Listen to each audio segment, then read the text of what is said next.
Planification, mais vous avez également parlé de la participation des populations dans le processus.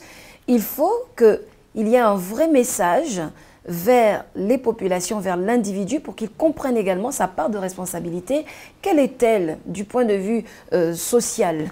Du point de vue social, prenons simplement l'habitat organisé. Vous avez les syndics. Il faut faire en sorte que ces syndics, les documents qui attestent de mettre en place des syndics, c'est-à-dire des comités de gestion des cités, ne soient plus des documents qu'on garde dans nos tiroirs.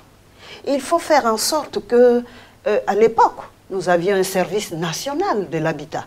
Ça date encore. Avec des moyens de répression aussi. Oui, bien sûr. Parce que il y avait important. même des services d'hygiène. Pourquoi a-t-on perdu tout ceci? Pourquoi est-ce qu'on a perdu tout ceci? En sachant que le changement ne s'opère que par l'habitant lui-même, que par celui qui vit en cité, que celui qui vit dans le village. Nous ne nous permettons pas de faire n'importe quoi. Parce qu'il y a des quartiers lignage. C'est vrai qu'il y a des créations des quartiers par tribu, par lignage, mais il y a un comportement dans le village où vous balayez devant vos portes. Mais en ville, nous faisons de la ville un lieu impersonnel. Mais nous y vivons dans les villes.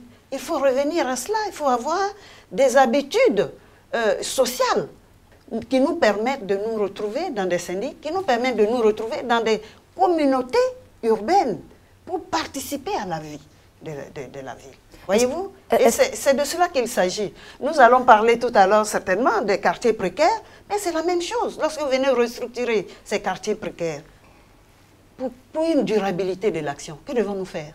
Mais nous devions associer les habitants. Nous devions faire en sorte que les jeunes qui sont dans ces quartiers, qui pour la plupart du temps sont des chômeurs, puissent constituer des groupes de travail pour l'enlèvement, par exemple, des ordures ménagères.